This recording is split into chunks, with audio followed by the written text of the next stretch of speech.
Hey, welcome back to the Confidad podcast. My name's Dan Tinquist, your host. So glad that you chose to join us today. We'll begin today, like we do every episode, with our fatherhood mindset. Say it out loud with me.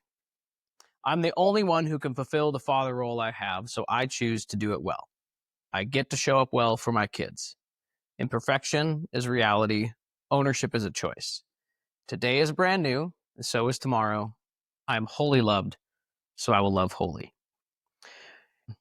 In today's equipping section, I want to talk about the art and science of fatherhood. When it comes to fatherhood, I think many of us approach it more in a scientific way, in a way of its formulas, its processes, its procedures. There's certain things we do, certain things we don't do. And if we follow this formula, the results will be the same. The results will be a good kid that turns into a good adult.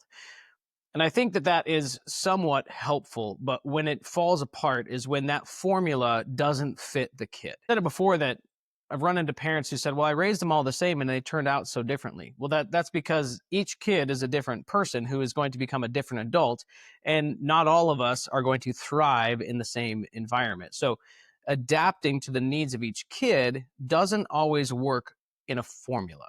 And that's when the art side comes in, right? So if you think about art, it's much more subjective, it's much more fluid. Some things work well, some things don't. But the thing that most people don't think about when they think of art is there is a science behind art. Certain colors work well together, textures work well together. If you're trying to sculpt something out of sand, you're going to use different tools to make a sand castle than if you're going to sculpt something out of marble. And so when you think about art, there is science behind it. And if we want to think about fatherhood as science, there has to be some art to it, some freedom and flexibility to adapt to the different ways of raising each kid. And the point of what I'm saying here in today's episode is to help encourage you to understand, like, where you feel like you're falling short or you feel like you're not getting it right, perhaps we need to replace a scientific mindset of fatherhood or a formulaic mindset with an artistic one of saying, it's my job as a dad to learn about my kids enough to know them well enough to say, in this circumstance, this kid needs this. And in that very same circumstance, another kid is going to need something else. Sometimes this becomes a little burdensome for us, right? It's like, it should just be easy. It should just be like, I can just do X, Y, Z, and it all just pans out. The reality is that the burden of fatherhood it's a heavy one. It's a significant burden. There's a significant weight around the reality that, like, we are responsible not just to feed, clothe, and shelter these human beings that we've been entrusted with, but we're also called to draw out the best from them and grow them into healthy, confident, interdependent adults.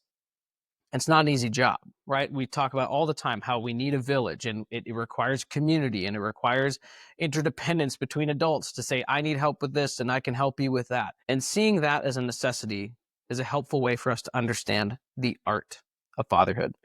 There's this quote about art that says, art is never finished. They've only set down the tool, right? And I think it's very true in fatherhood that fatherhood is never finished. We are never finished parenting. We just eventually set down the tool. When we launch them into adulthood, we set down the tool. There's no longer as much shaping and hands-on pieces. There may be more consulting roles as our kids grow into young adulthood and adulthood, which is helpful and healthy, but you will always be a dad, no matter what. Always be a dad. But the art of fatherhood changes as they grow. And so to be able to embrace this journey, embrace the longevity of fatherhood, and specifically understanding in some seasons, you're going to feel confident, secure, like you're getting it right.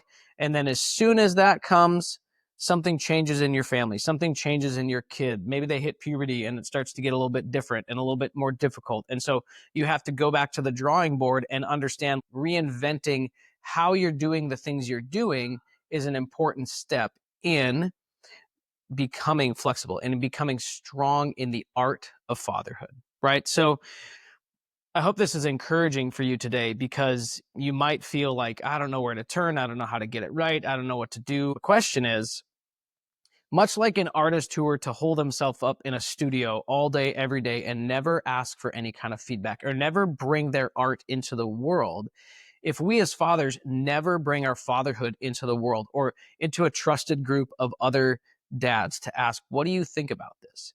How are you processing this issue with your kids?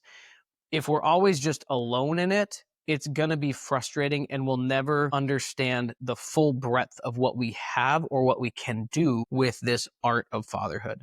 And artists are able to go out and ask for feedback, ask for critique, and how they can hone their skills better are better artists. You know, whether it's writers doing that work with other writers, songwriters doing that work in songwriting circles, or visual artists doing that work with other visual artists.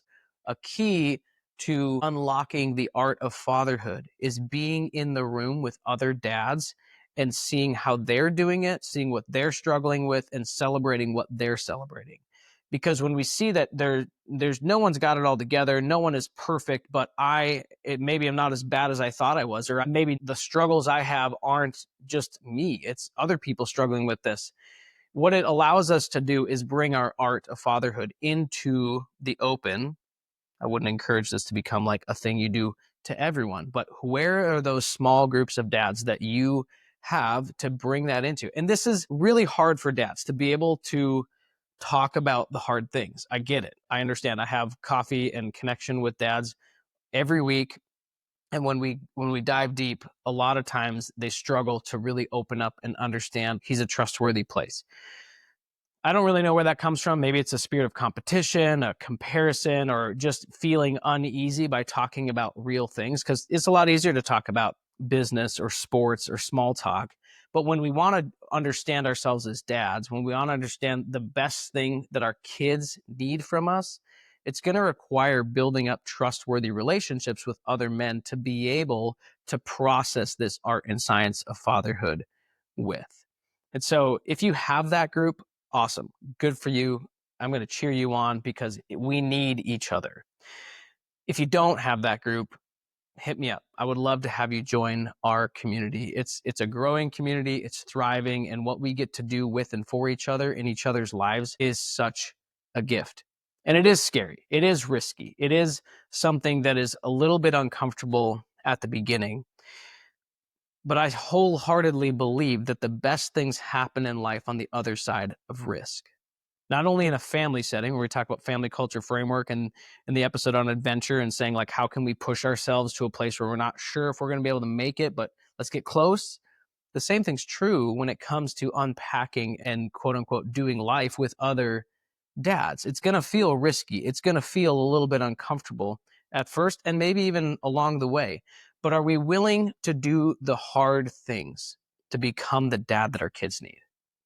You'll take a bullet for your kid for sure. Like most of us, I'd say all of us would not hesitate to die for our kids. So why are we hesitating to live for them? Why are we hesitating to go across that line, to take the risk and open up ourselves to a small group of guys to say, I need help and I'd love to encourage you? It's a give and a take. It's a place where you're able to contribute and you're able to benefit. And so for the sake of your kids, where's the place? Can I empower you with that challenge today? Where's the place that you go when you need to celebrate something in your fatherhood? Where's the place that you go when you need to struggle with someone and process the hard things? If you don't have it, find it. If you don't have it, create it. If you're not able to do that on your own, join us. Would love to have you be a part of the Confidad community. Thanks for tuning in today. We'll see you on the next episode.